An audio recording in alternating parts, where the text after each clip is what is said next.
Hello and welcome once again to RWR Plays TEW 2020. This is chapter 30 of WCW Lives On, the series that we're playing through right now as Eric Bischoff, as if WCW was bought by Fusion Media Ventures in early 2001 instead of WWE, which has created this alternative universe. Now, the last episode we did was an episode of Nitro and Saturday Night. We're still, even now, 2 weeks out from Halloween Havoc, the big pay-per-view at the end of October. And if you have been enjoying the series up to this point, please give us a subscribe. It's great to have so many people on board who've joined along on this journey so far, and there's still plenty to come in the series, no doubt.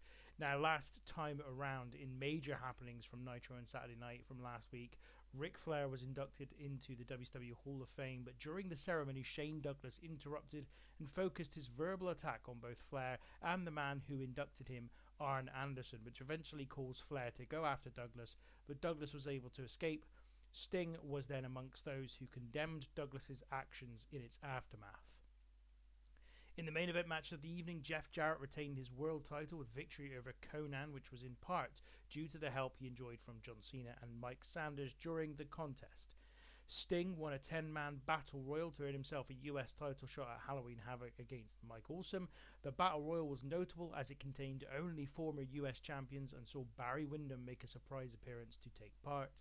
We saw Rey Mysterio Jr. and Chavo Guerrero Jr. both make it to the semi-final of the Cruiserweight Grand Prix, and Bill Goldberg teamed with Jim Duggan to beat Bam Bam Bigelow and Canyon and see them take one step towards challenging Totally Buff at Halloween Havoc for the tag team titles.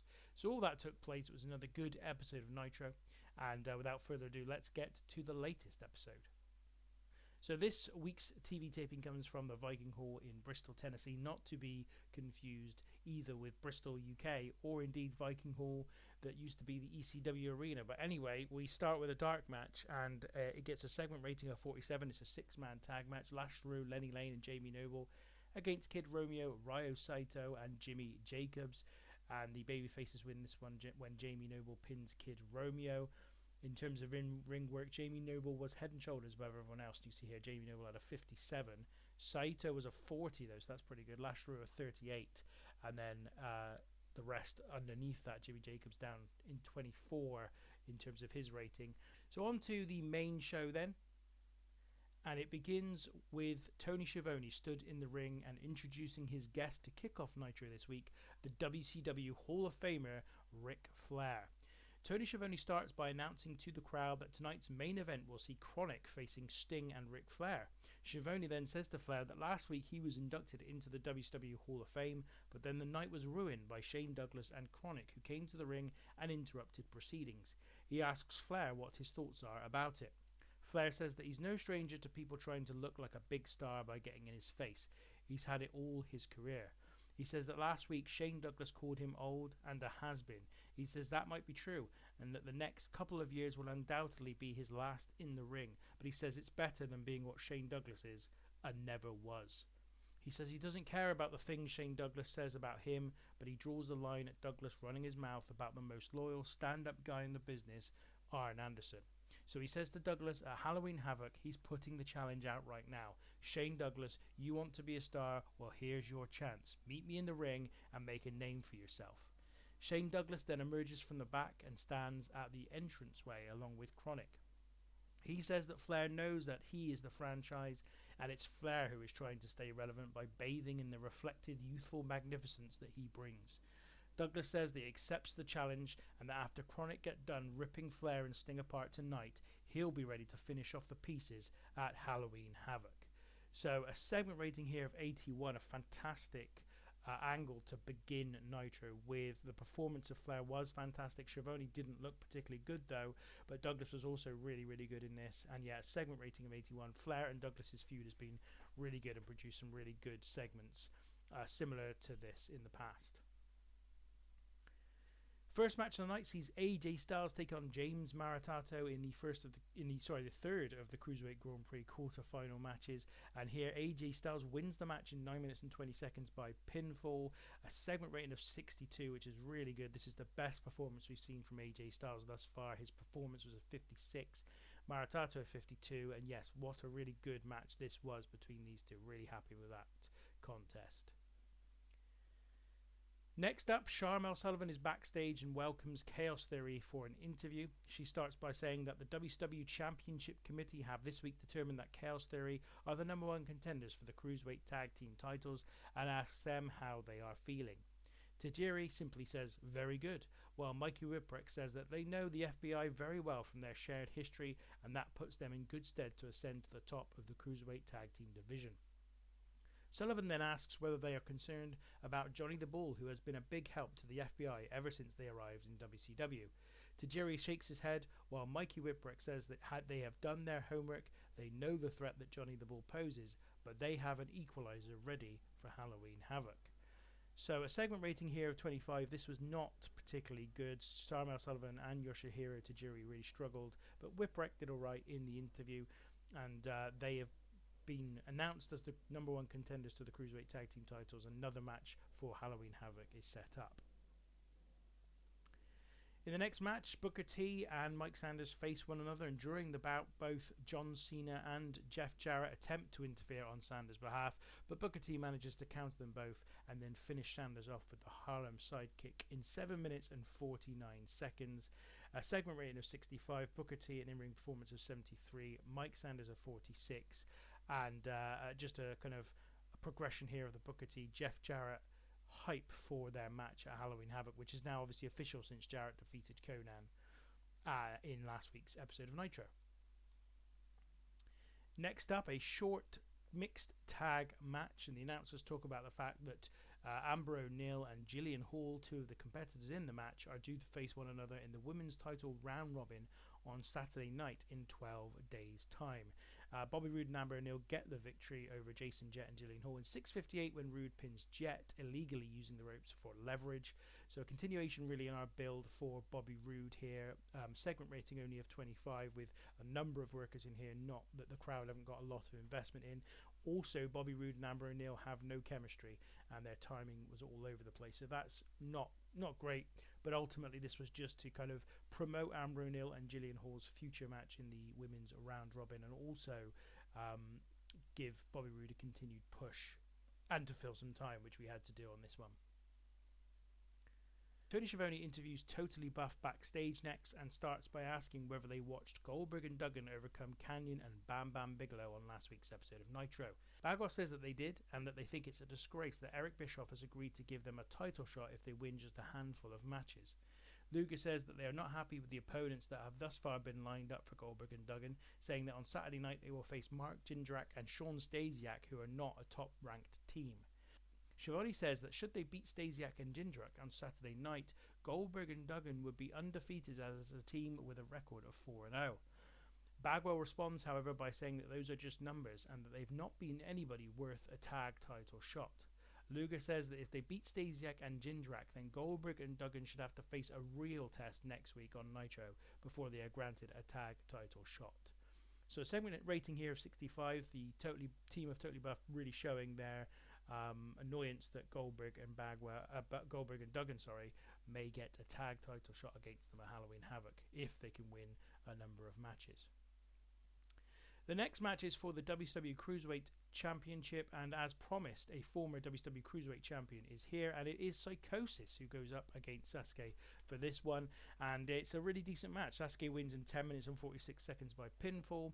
This is his fourth defense of the Cruiserweight title, a segment rating of 66, with Great Sasuke having a performance of 62 and Psychosis of 54. Psychosis is a talent trade, is somebody who's subject to a talent trade with AAA. We've managed to set up a deal with them as well, and this was one of the key reasons really to do it, was to get Psychosis in, a former WCW Cruiserweight Champion, and Sasuke beats him in his latest Cruiserweight title defense.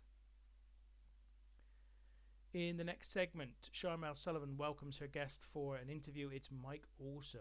Sullivan asks Awesome to react to Sting's victory last week, which gives him a US title shot at Halloween Havoc. Awesome says that Sting is supposed to be some kind of icon in these parts, but that the story for Sting will be the same as it has been for everyone who has come before him. He will be put down. So short interview here, didn't want to overexpose Mike Awesome too much. A segment rating of 62 actually is pretty decent. And Mike Awesome and Sting, the build for that match, which kind of began last week with Sting winning the 10-man Battle Royal, is properly started here with Awesome responding to that victory for Sting. The next match is between Vampiro and Sean O'Haire in the continued feud between Sean O'Haire and the Gothic Collective. And in this one, Sean O'Haire looks to be about to deliver the final blow to Vampiro with a Swanton bomb until Prodigy runs to the ring and pushes O'Haire off while Jester distracts the referee. This allows Vampiro to recover, hit a tombstone pile driver, and then get the pin in 12:34. And a really good match, this one. Segment rating of 68. Vampiro, an in-ring performance of 69. Sean O'Haire at 56. Yes, very, very happy with that contest indeed.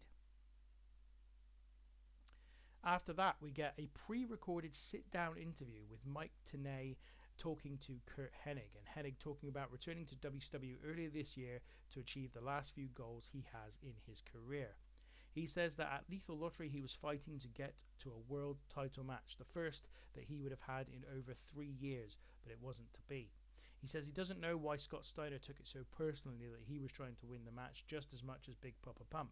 But he says that he can see that he won't be able to get back to pursuing that one last chance for the world title without first dealing with Steiner.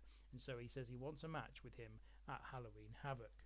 So segment rating here of 75, and both Tenay and Curt Hennig were really, really good in this sit-down interview segment, which is a little bit different from what we've done in the past. Then it's the final quarter-final in the Cruiserweight Grand Prix, and this one is won by Billy Kidman over Shane Helms in 12 minutes and 26 seconds. Segment rating of 65. Both Kidman and Helms similarly rated 63 and 64. May have even been better had one of these been a heel. Obviously, this was babyface versus babyface. Billy Kidman, though, becomes the last man in the semi-final lineup, which means our full lineup for the Cruiserweight Grand Prix is set. Then next, Tony Schiavone is back in the ring again and introduces his final guest of the night, Diamond Dallas Page. When DDP arrives in the ring, Schiavone asks him for his response to Kevin Nash's challenge of a Loser Leaves WCW match at Halloween Havoc. DDP says he spent the last week in deep contemplation over the challenge. He says he's never backed down from anything before, but this was different because WCW means everything to him. He says he had planned to spend his entire career here and wouldn't know what to do if he had to leave it. But he says something else kicked in. He says the only thing that means more to him than WCW is the WCW fans, and says he would be letting them down if he backed down from Kevin Nash, whatever the consequences of doing so. So he says that he will face Kevin Nash at Halloween Havoc, and if he loses, then so be it. But he says he knows that with the fans behind him, Kevin Nash is going to have to put in the performance of a lifeline to make that happen. A segment rating of 74 as DDP accepts the challenge of Kevin Nash, and we have a Loser Leaves WCW match at Halloween Havoc between the two. And then finally, it's the main event, which sees Sting and Ric Flair take on Chronic, a match that goes for 15 minutes and 27 seconds and is won by the babyfaces when Sting pins Bryan Adams. And they have a segment rating here of 81. That's because Ric Flair had a 93 in-ring performance and Sting an 86. I don't know how the game clearly thinks that Ric Flair is still an absolute wizard in the ring in 2001, which is a little bit silly, but whatever the case, we're going to roll with it because we can't do anything about it now. Bryan Adams and Brian Clark also performed fine. They were perfectly fine in the match, and a segment rating of 81 is very, very good indeed. It will be in the top 10 matches we've seen so far and allows this story to continue between Douglas and Ric Flair. And incidentally, in the early part of this match, Shane Douglas looked to get himself involved, but Arn Anderson warned him off. So that is WCW Nitro, a really good main event, and again, it's increased our popularity in pretty much everywhere. The overall rating of 77. Very happy with the main event tag match rating. Also happy with the two Cruiserweight Grand Prix matches and the Cruiserweight title match, as well as Vampiro versus Sean O'Haire being really good. Even Booker T and Mike Sanders was pretty decent. This was a very, very good show when you consider all of the matches were over 60 and most of them were as much as 65. So yeah, really, really pleased, as well as some really good segments as well. So a really actually very, very good show in general. So let's move on to Saturday night now. So you can see here the attendance for the TV taping this week is 4,004, which is, again, I think a new record since the relaunch. So everything going really well in that regard.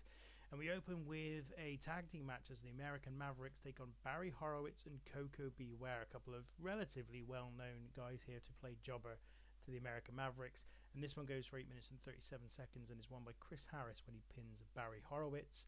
Harris and Storm 38 to 39, Koko B. Ware 20, Barry Horowitz at 29 in terms of their rating. Nobody, though, that the fans were really invested in here, and a segment rating of 26. Then we have a backstage interview where Sharmell Sullivan introduces Angel Orsini.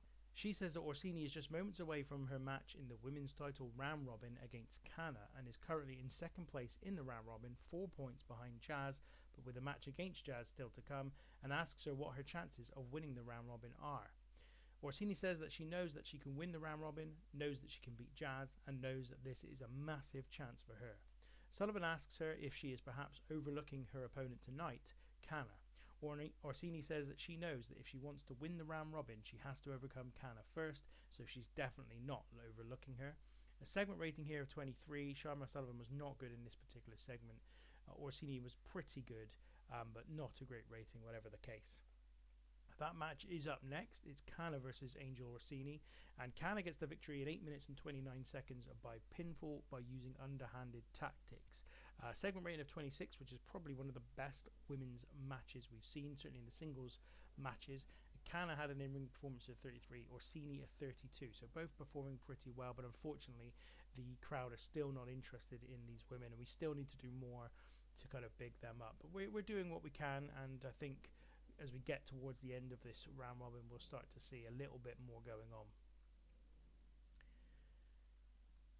After a break, Tony Schiavone and Stevie Ray are at the announcer's desk and say they have some big news ahead of next week's episode of Monday Nitro. Schiavone reveals that Eric Bischoff has listened to Totally Buff's thoughts from Nitro and has agreed that for Goldberg and Duggan to receive a title shot, not only must they win tonight against Jindrak and Stasiak, but also on Nitro, if they do get that victory, they will face one of the top tag teams in WCW, Team Canada. Stevie Ray then says that the Cruiserweight Grand Prix semi-finals will be taking place on Nitro, with AJ Styles and Chavo Guerrero Jr. up against one another in the first semi-final, and then tag partners Billy Kidman and Rey Mysterio Jr. will face off in the other semi-final. And finally, Schiavone says that there will be a gigantic 10-man tag match on Nitro, pitting the Steiner brothers, Jeff Jarrett, Shane Douglas and Kevin Nash against Kurt Hennig, DDP, Ric Flair, Sting and Booker T. So a segment rating here of 51. A big few announcements there for Nitro next week, and Schiavone and Stevie Ray have steered this angle pretty well. So segment rating of 51, that's pretty good. Next up, we have just a bit of a time filler match as Bobby Eaton defeats Johnny Swinger in 8 minutes and 14 seconds by submission. Segment rating here of 30. Bobby Eaton 43, Swinger 34. Crowd are not invested in either of these, which is not really a surprise. Bobby Eaton's mainly been used as a jobber, and Johnny Swinger's barely been used at all, quite frankly. The next segment sees Sharmell Sullivan's latest guest for an interview be Tommy Dreamer. Sullivan asks Dreamer whether or not he's going to accept Terry Funk's challenge for a match. Dreamer says he doesn't believe that it's come to this with Funk, but whatever Funk wants, he can have. Sullivan says that it sounds like Dreamer doesn't really have his heart in the match. Dreamer says that he doesn't want to fight Funk, but when it comes to bell time, he'll bring nothing but his A game because he's got too much respect for the man. A segment rating here of 46 as the difficulty between Tommy Dreamer and Terry Funk continues as a consequence of Nick Gage's meddling. And finally, the main event of Saturday night sees Bill Goldberg and Jim Duggan defeat Jindrak and Stasiak in 10 minutes and 54 when Goldberg pins Sean Stasiak.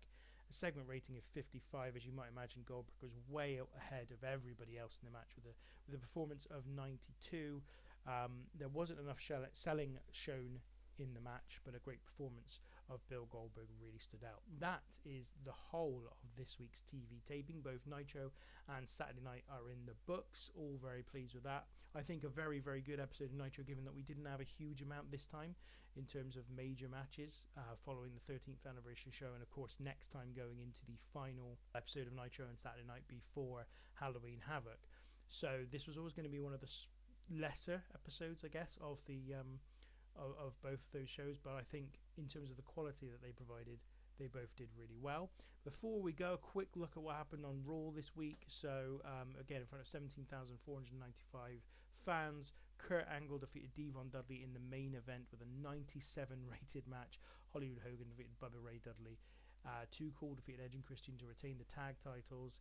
Team Greatness defeated the Hardy Boys. Who are Team Greatness again? It is Big Show and A-Trade or Albert. Undertaker defeated David Flair. David Flair getting some big matches to perform in here. Kane defeated CM Punk. You see CM Punk signed with WWE a while ago. He was originally a bit of a target for me, but they got to him first. So yeah, pretty good episode of Raw there, and that is just about everything. All of the news that we need to bring you from the latest set of TV tapings. We'll be back next time with the Go Home episode of Nitro before Halloween Havoc. So we are closing in on the big pay-per-view. If you have enjoyed what you've seen, please give us a like. And also subscribe so you can continue to follow along with the series. We'll be back again very shortly, but until then, thank you very much for watching.